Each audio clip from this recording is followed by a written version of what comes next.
this next section's gonna mention sexual assault of minors. So just be aware of that. But we're not going to go into any details about that. So we're just going to mention it. So this was 2 articles about 2 different people that I saw in a very quick space of time. And it just seems to be a thing. And I think that it's not just a coincidence. So here we have Minnesota anti-trans state senator arrested for soliciting a minor. An anti-trans elected officials appear to be far more likely to be a danger to minors than drag queens or transgender people. So this is on Erin in the Morning, which is run by Erin Reed, who is a great American trans journalist who covers trans rights news, which we've covered a lot on this, and this is by one of the contributors to that. But so this is about Republican State Senator Justin Eichhorn, known for authoring anti-trans legislation and proposing a bill that would classify hatred of Donald Trump as a mental illness, was arrested for illegally attempting to solicit sex from a minor. So it sounds like he was trying to have sex with someone who's a child, and then it turned out they were talking to the police force and they've arrested him. He is married with 4 children. But the important part here is he co-sponsored SF 2531 in his state, a bill that would ban trans women from women's sports. The bill stipulates that if there is a dispute, so not even any real evidence, but just if someone disputes it, regarding a student's female sex, the student must present a physician's statement based on internal and external reproductive anatomy, naturally occurring level of testosterone, and an analysis of the student's chromosomes. Completely nonsense. He's a vocal supporter of anti-trans advocate Riley Gaines, backing her activism and the bill's invasive requirements as necessary to save women's sports. So this is a guy who's like famous for being anti-trans and demanding that young girls get are like forced to have internal reproductive anatomy tests just to play sport, which is disgusting. Demanding chromosome tests is ridiculous. Like, who's paying for this? If you just get accused of being trans or being intersex, then you have to be examined internally. Like, so that's going to put off so many girls from wanting to do sports, and it's going to encourage creeps like this guy who clearly have no sense of boundaries on what is acceptable in terms of relationships and sex, to take advantage of that. And like, it's this kind of guy who is the exact kind of person that shouldn't be in charge of anything like this, or shouldn't be anywhere near anything like this, because he's completely incapable of understanding where the boundaries are. But it wasn't just this guy. Like, straight away, I can't remember which order I read these in, but like within the same day, I saw another article. And this one is from the Friendly Atheist, who I also recommend you should check out. Says Megachurch founder Robert Morris indicted on charges of lewd acts with a child. This one's like really disgusting. So Robert Morris, a Megachurch pastor, uses reputation to help Donald Trump get elected, has now been indicted on 5 counts of lewd or indecent acts to a child. It comes after he admitted last year that he sexually abused a child for a few years, beginning when she was only 12. This made me retch, this next part. He was in his 20s at the time of the attacks. Morris later downplayed the severity of what he did by referring to it merely as inappropriate sexual behavior with a young lady. Ugh, disgusting. But yeah, so the Friendly Atheist here is highlighting his relationship to why he's even relevant. Like, in the US, you have these like crazy mega churches which have massive congregations, and they have a lot of like cultural and financial and political power because they're almost sometimes like cult leaders, and what they say is just fact and taken on board by their communities. And obviously he supported Trump, and he was picked by Trump. It says here, Trump released a list of evangelical executive advisory board members, which included some very famous ones like Jerry Falwell, and it also included this guy. He's the sort of person who claims his prayers can cure women's infertility, and it's scientifically impossible to be an atheist. He also claims trans people are a threat to children. What a surprise. In 2017, he was tapped by Greg Abbott to oppose the so-called bathroom bill that sought to ban trans people from using the preferred bathroom, in part by arguing that it would allow children to be sexually abused. So, and here he is with Donald Trump. So, look, there's two examples straight away in a row of Republicans who are like vocally pro-Trump and are important within the movement, like an elected senator and this guy who's appearing at like Trump signings and getting picked from him on a hand list, who are like famous for pushing anti-trans and of course anti-women's rights positions, who have then found to be themselves sexual abusers of children. And in this kind of thing, like, it's very easy to just look at two examples and say, this is data, this is a pattern, and that would be a false conclusion. This is just two anecdotes. However, it is two anecdotes of very similar things in quick succession when they already have a reputation for this kind of thing. But I'm not really trying to make a data like a statistical argument here. I'm not saying that like statistically I can back up the claim Republican men are more likely to be sexual predators of children or something like that. That may be true. I just currently am not making that argument.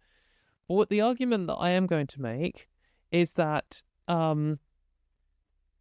it's not unrelated that these disgusting men in charge of things are also very pro-Trump stuff and very openly anti-trans, particularly when talking about kids.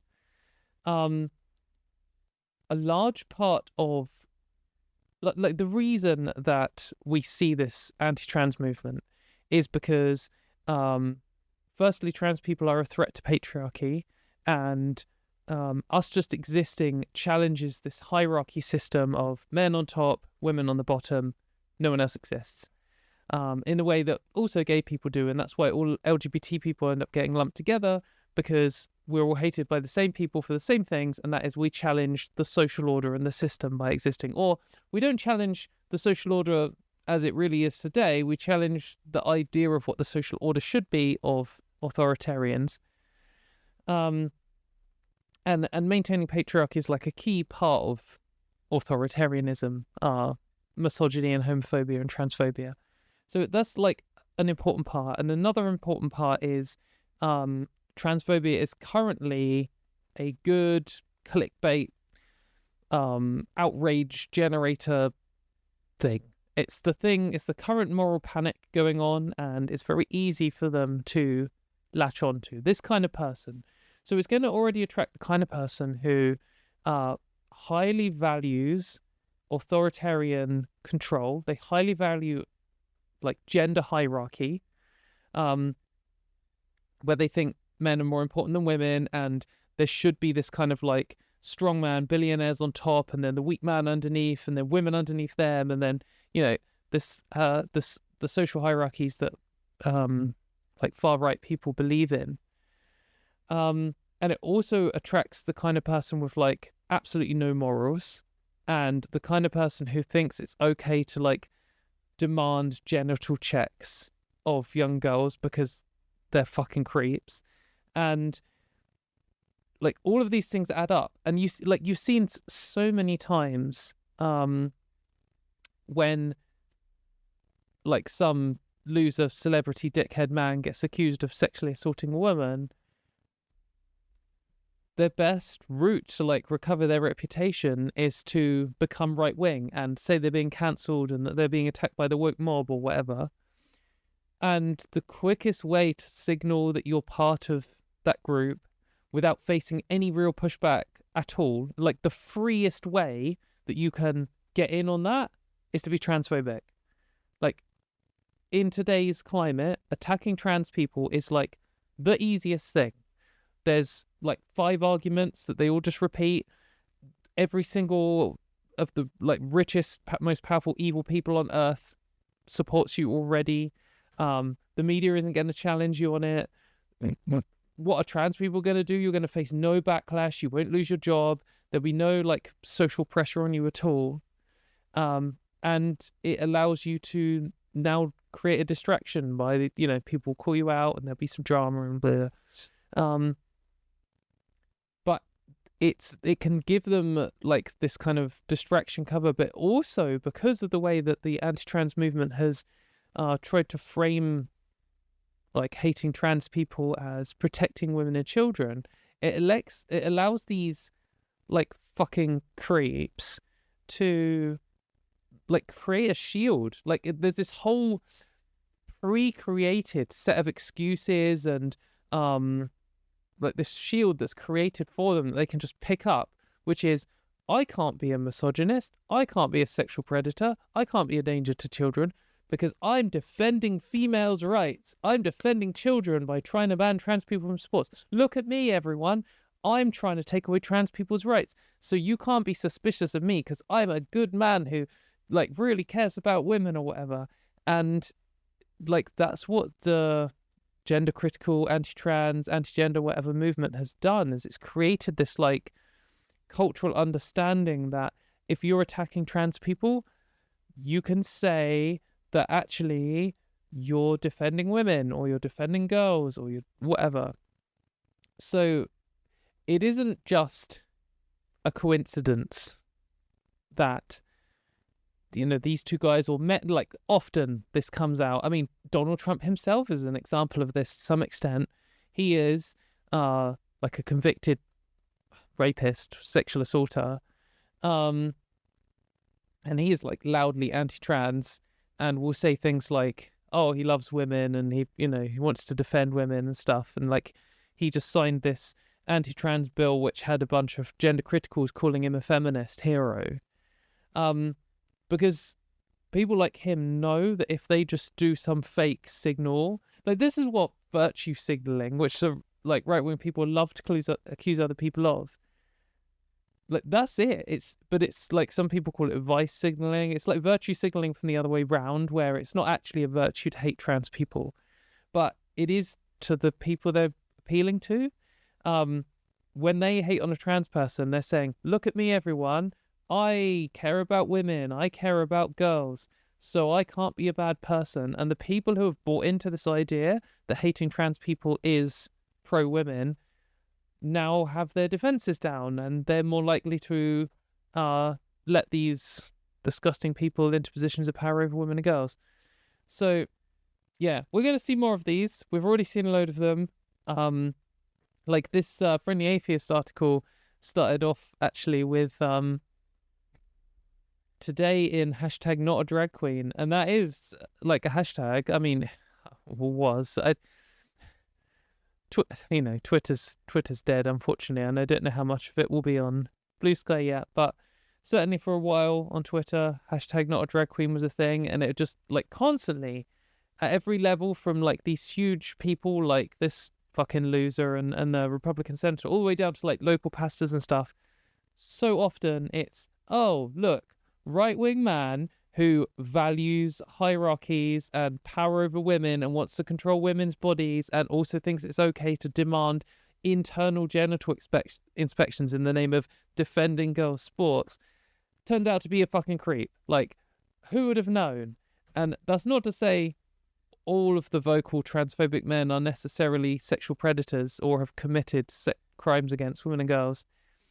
And it's not to say that all predators are right-wing men or whatever, but I'd be shocked if we got the data up if there wasn't a strong correlation there, because it's like the two things encourage each other.